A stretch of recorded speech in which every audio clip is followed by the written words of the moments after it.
Welcome to Nevada Newsmakers. On the broadcast today, Nicole Cannizzaro, the Senate Majority Leader, for the whole show on an all-new Nevada Newsmakers.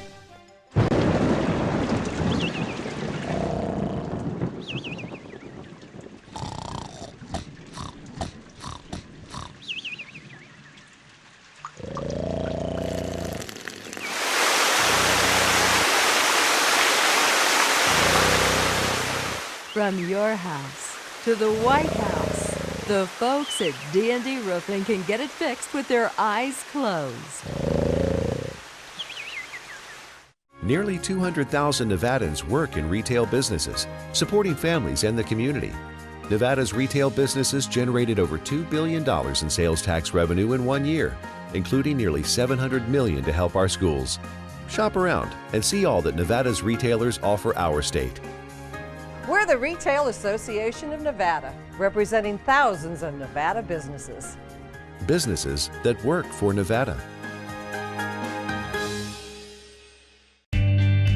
Pro Group Management is the place where companies can find workers' comp solutions that are designed to meet their specific business requirements.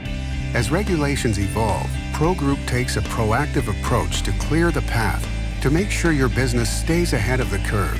Knowing your workers' comp program is optimized, you can focus on other important matters related to your growing business. Pro Group Management, workers' comp that works for you. Safety is the #1 priority for the trucking industry. Over $7 billion a year is spent on technology, like this electronic eye, that will apply the brakes automatically. But the most important factor for safety is the truck driver. These hardworking men and women who safely move over 70% of our nation's freight and 94% of Nevada's. We thank you because trucks move America forward.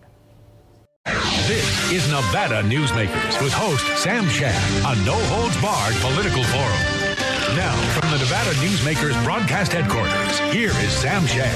And back on Nevada Newsmakers, coming to you from Carson City. We're in the state capitol in the old Supreme Court, and we are delighted to welcome to the program for the first time State Senator and the Senate Majority Leader, Nicole Cannizzaro.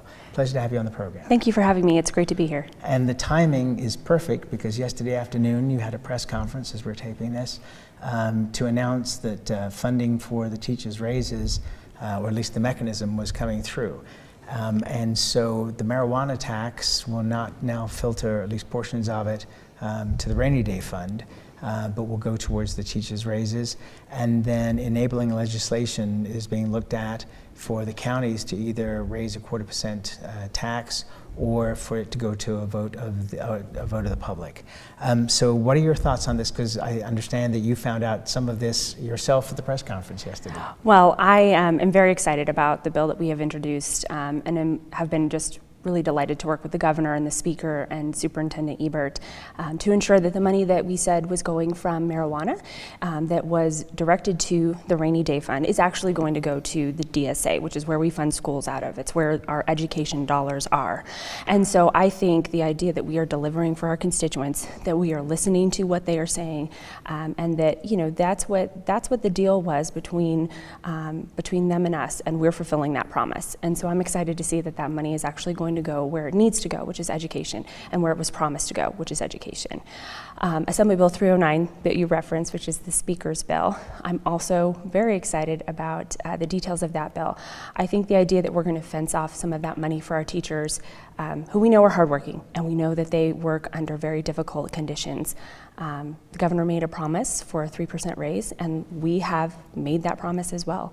And so we want to deliver that for teachers. And I think the combination of looking at funding streams for education, making sure that the money that is supposed to go to education goes there, and ensuring that we are delivering for our teachers in the classrooms by trying to fence that money off to ensure those 3% raises is all exactly what we should be doing up here. And like I said, I've just been really honored to work with the governor and the speaker and the superintendent to make that a reality. Okay, so obviously I've got to play devil's advocate here. Okay.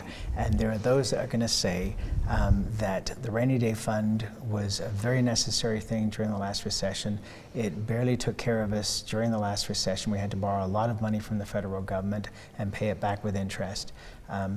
we're now going to take money away from that and put it towards teachers. And obviously everybody, I think, is in favor of giving teachers raises. They've been hit so hard over the last few years. But what do you say to folks that are concerned about not continuing to contribute to the rainy day fund? Taking the money for marijuana taxes from the rainy day fund and putting it into education, which is where it was designed to go, where it was supposed to go in the first instance, doesn't take away from money from the rainy day fund. We still have ways to fund the rainy day fund. We are trying to be fiscally responsible in that as well, because that's a reality. We as a state not only have obligations to fund things like education, to take care of our teachers, to ensure that we can continue to operate as a state, but we also have to make sure that we're taking steps to ensure that we can do that in the event of an economic downturn. And so taking the marijuana money out of the rainy day fund isn't depleting the fund. And in fact, I think if you look as far back as last session when we talk about the rainy day fund, we've been putting money into that fund to try and rebuild it back so that it is a buffer in the event that we would need it.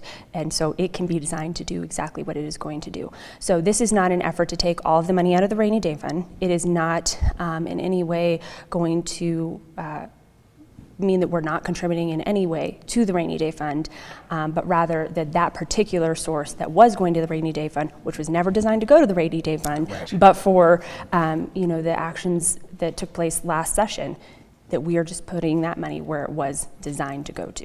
Okay, so the other question that would come up, obviously, is that instead of the legislature raising the funding, which would mean an increase in taxes because there is no additional money, it's now being punted to the counties. And the county commissioners, have you already started hearing from them in terms of whether they're happy or unhappy about the prospect of them having to raise taxes in their own jurisdictions? Sure. And I haven't talked with the county commissioners. What I can say is that I think we as a state have to start having a real conversation about how we fund education. And I think that you're seeing that conversation take place at the legislature from a legislative level. And I think that one piece of that is ensuring that we are creating some additional funding streams for education. The other piece of that is that we in the Senate have introduced a funding formula bill to talk about how do we revamp the funding formula that has existed since the 1960s here in this state. We are talking about things like ensuring that if we put money towards teachers' raises, that it's actually going to go to those raises. And we're trying to make sure that the funding sources that have been designed and designated for education are going to education. I think these are all pieces of how we start having a real conversation and prioritizing education. And that is just one piece of it. And so I'm excited for the bill. I'm excited for the things that we're doing this session, and I think that we're really starting to have those conversations in a serious way. Okay, so now let's throw out a couple of scenarios. My thought is that the odds are in certain counties that the county commissioners are not going to want to take the responsibility any more so than the legislature was for raising people's taxes. A lot of people look at sales tax and go, it's a regressive tax on the poor especially, and that sales taxes are high enough. What happens if it goes to a vote of the public and the public says no? Where's the money then for the 2 years of teachers' raises? So obviously we're working to ensure that that money for teachers' raises is there. We are also talking about in AB 309 creating additional funding streams. I have heard from constituents and I've talked with folks throughout the legislative session that education funding, that putting money into education, that ensuring that our kids who are going to our public schools are getting a good education is a top priority. If it is a top priority, then we also have to start talking seriously about what that means, and I am hopeful that we can continue to have those conversations. Were there any other suggestions of funding sources that came and were perhaps rejected at this point? I don't know if there were a litany of other funding sources. I know that we are trying to ensure, we always knew that the money that was going for marijuana taxes was supposed to go to education. Right. And I think that's one of the biggest pieces. I don't think that there's any argument on that one. Yeah, and so I think that's one of the biggest pieces that we've been talking about. And I think that you are seeing that in terms of the legislation that came out yesterday. But when we're talking about how can we start to increase some of these funding sources, this idea in AB 309 was something that we talked about. But I think, we're open to having those conversations. I think it's an important one to have, and certainly we are trying to move education in the right path forward. Was there any talk at any point about raising what is the lowest gaming tax in the nation 6.75% when some jurisdictions are charging 30-40%, of raising that a quarter point, a half a point? I don't know that we've had those specific conversations. Like I said, I think the primary thing that we've been focused on is ensuring that the marijuana tax money, which we always designate for education, went to education. All right, let's take a break. More with the Senate Majority Leader when we come back. Tamarack Junction is South Reno's hotspot with over 450 of the latest slots and video games. Sully's Sports Bar, the Dining Car Restaurant, William Hill Sportsbook, and the Tamarack Steakhouse and Lounge. We're just north of the Summit Mall in South Virginia. Yeah. Because of UMC, I'm putting my free time to good use. Because of UMC, she keeps me on my toes. Because of UMC and this guy, I'm here. UMC, the highest level of care in Nevada. Hi, I'm Eric Robnett, owner of Home Energy Experts. Has this ever happened to you? Honey, did you remember to turn down the thermostat? Forgetting to set the temperature? Not fun. We can help. Our new smart thermostat keeps the temperature set for your comfort all by itself. I'm feeling hot now. To increase your comfort, go to homeenergyexperts.com for details. That's homeenergyexperts.com. The signs and symptoms of cataracts can start out small with subtle changes in your vision. So don't wait. Be proactive and take your vision into your own hands. If you're experiencing the onset of cataracts or just have questions, contact your eye care professional or call Eye Care Associates of Nevada today. Dr. Hiss has years of experience specializing in the surgical correction of eye disorders and has completed over 84,000 vision correcting procedures. At Eye Care Associates of Nevada, we'll change the way you look at the world. The Tamarack Junction Steakhouse is known for signature steaks, handcrafted cocktails, and world-class wines. Join us Thursdays and Friday nights from 4:30 to 6:30 in the Steakhouse Lounge for live music, gourmet plates, and well-priced wines, just north of the Summit Mall on South Virginia. This is Nevada Newsmakers. And back on Nevada Newsmakers, we continue our conversation with the Senate Majority Leader, Nicole Cannizzaro. Another tax question here is the report from the LCB saying that it wasn't necessary to extend the taxes that were going to go away, that you didn't need a 2/3 majority to be able to get those taxes extended. The immediate response from James Settlemyer was that this could end up in legal proceedings. What have been the discussions since this all came out? I mean, we've always been having the conversation this session about what about the MBT sunset. And so I am, we obviously got this opinion from our LCB legal division that says that it's not a 2/3 vote to extend the tax.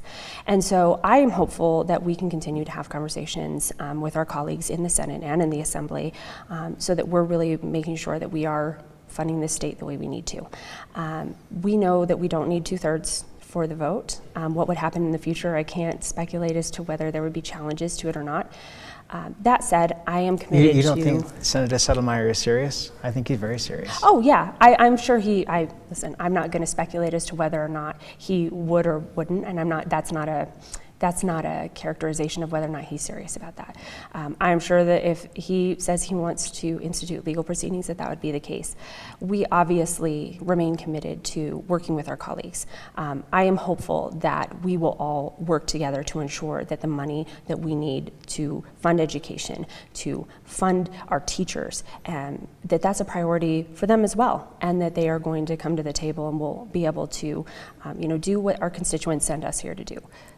Was there, and I heard this, and you tell me if you know it to be true or not, that people actually looked at former Governor Jim Gibbons' testimony when he was an assemblyman to help ratify this decision, that you didn't need the 2/3 majority because he was the one that passed that. And I can't speak to that. I don't know if I've had any conversations about that particular testimony or its impact on how we're moving forward this session. But certainly, I think the primary thing that we are trying to keep a focus on is that the money from the MBT is going to go to education, and that has to be a priority. And so I'm hopeful that we'll be able to work through the rest of session. And like I said, I am still very much looking forward to working with our colleagues in the Senate and in the Assembly, and with Minority Leader Settlemyer to find solutions. What have you heard from the business community, the Las Vegas Metro Chamber, about extending these taxes? I mean, I can say that I don't know that we've had a ton of conversations about that. I think the biggest question in everyone's minds was whether or not it was a 2/3 vote, and we obviously have a legal opinion that says that it is not. We would like to have 2/3 support on something like extending the MBT, because it is the way in which we fund the state, and it says that we are going to put money towards education. That's what the MBT tax was originally designed for, so that we could fund education, and I don't know that that need has gone away.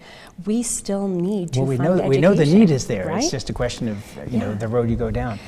But if we have the conversation, and say education is so important that we are going to have this MBT tax, and that money is going to go to education, and we know the need still exists, then the discussion about whether or not that has to be funded in that way shouldn't be such a hard one. This is your first time. You're almost the accidental Senate Majority Leader because of things that happened earlier in the session. So this would be your first session of closing down the session. Less than 3 weeks ago, and all these major issues, as always, coming up at the last minute. Do you have any concerns that we may not get out of here on time? I remain confident that we're going to be able to get out of here doing the job that we were sent here to do in the time that we were asked to do it. I know that there's still a lot of big things on the horizon, but I don't think that's any different than any other legislative session. I have really amazing colleagues not only in my caucus, but in the rest of the Senate who care deeply about the issues that Nevadans face and are solution-oriented and want to come to a conclusion at the end of the 120-day session. So I am very optimistic that we will do so. All right, and we will write down that optimism and we'll talk about it later. All right, and we'll be right back with the Senate Majority Leader after this timeout. Dimitri Prine here for Design Outdoor. Come visit Design Outdoor's store and backyard to see our wide selection of fire pits, barbecues, and pizza ovens, natural stone water features and fountains, and frost-proof pottery. Our store and backyard are located at 11600 South Virginia, just north of DeMonte Ranch Parkway. Visit designoutdoor.com or call us at 851-9499. One of the most psychologically damaging things parents can do to children in divorce is disparage one another, which is why I can't believe I even have to make this commercial. Half of your kids' genetics come from this person you're spewing hate about.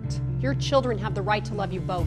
But more than that, they deserve to love themselves. Marilyn York might be a men's rights divorce attorney, but this is for every selfish parent. Shut up!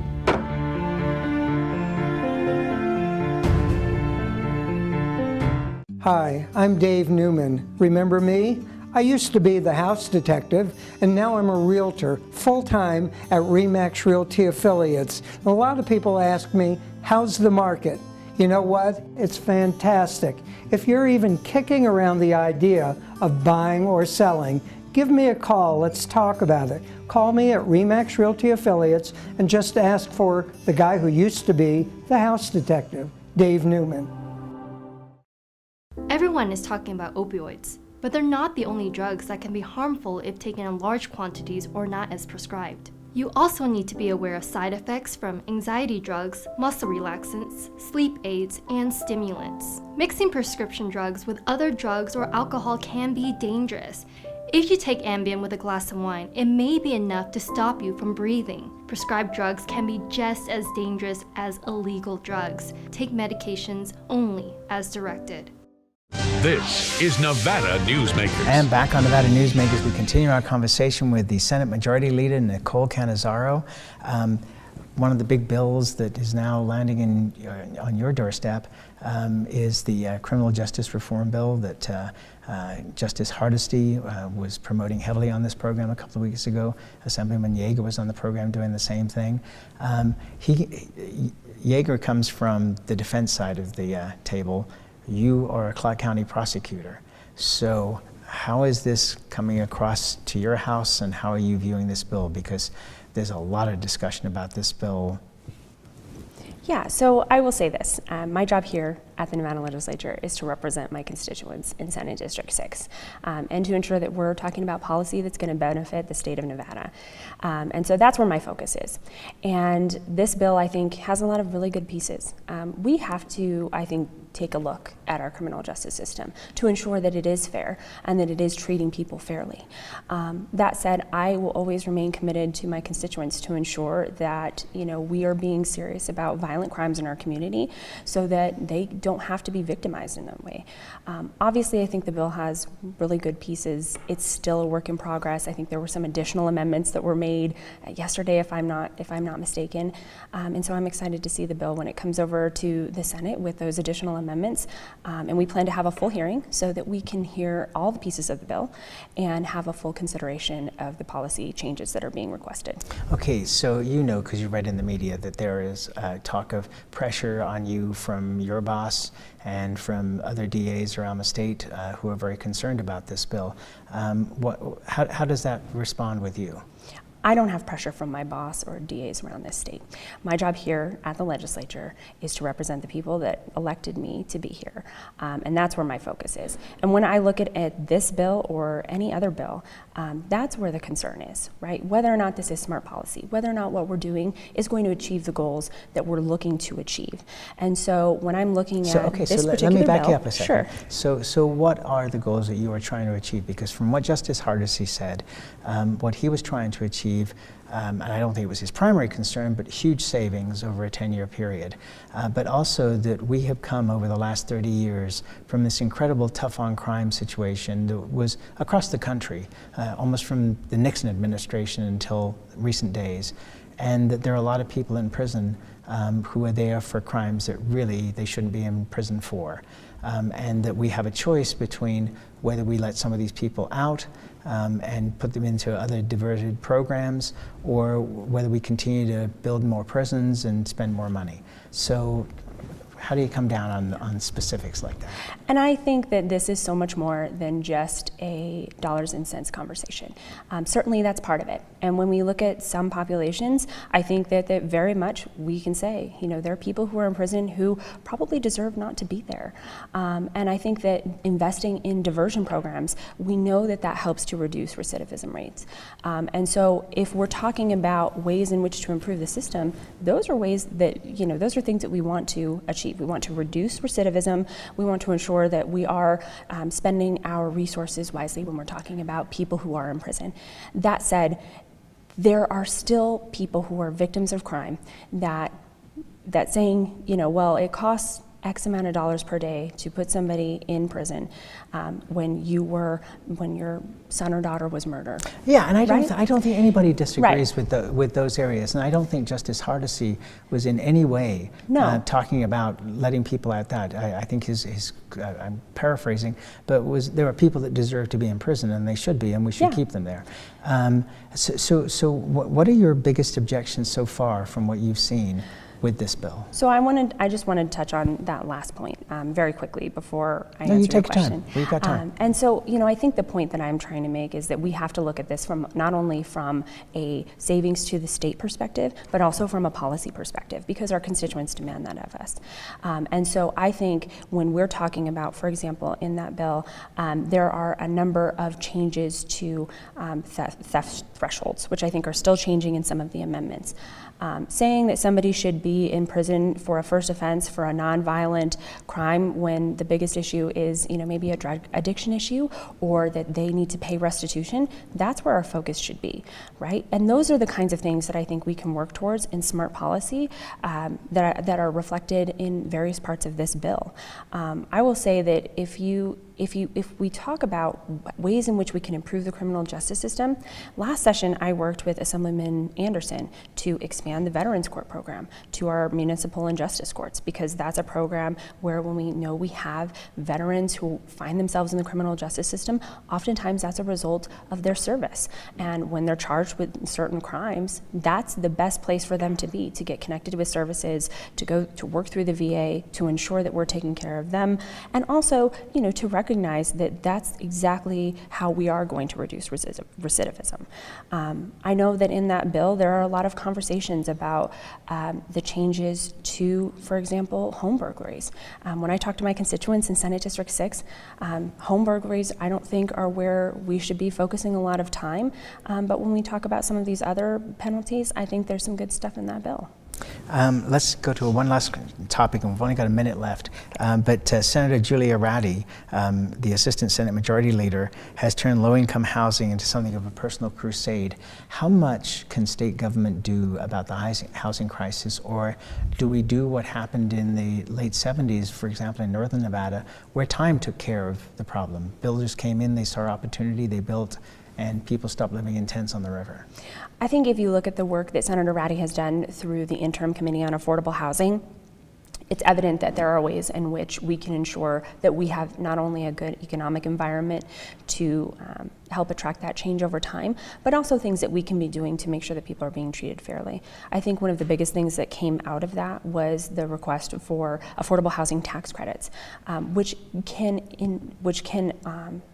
work to actually increase the number of units that are available, the number of dwellings that are available for people. That's part of the problem too.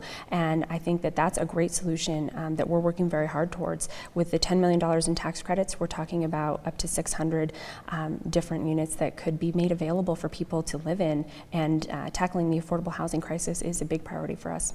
And that's where we have to leave it. Thank you so much at this time in the session for taking out this much time to come visit with us. We really appreciate it. No, thank you for having me. And we'll be right back. A bird's eye captures its surroundings at different heights. At Brian Culpa Photography, we can make your imagination soar over buildings, parks, cityscapes, and beyond. Brian's images tell the story and get the job done. If you need a new perspective to tell your story, contact Brian today. Brian Culpa Photography. Experience the bird's eye view at brianculpaphotography.com.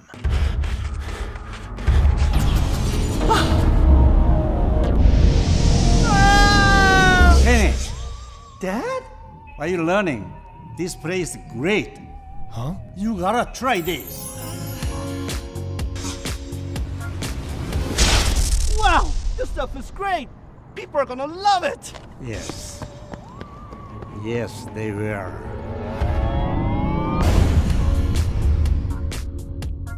St. Ives Florist, for every holiday and every special occasion. For romance. Custom home design. We have the largest selection of fresh flowers in Northern Nevada. And we also offer a large selection of unique gift items.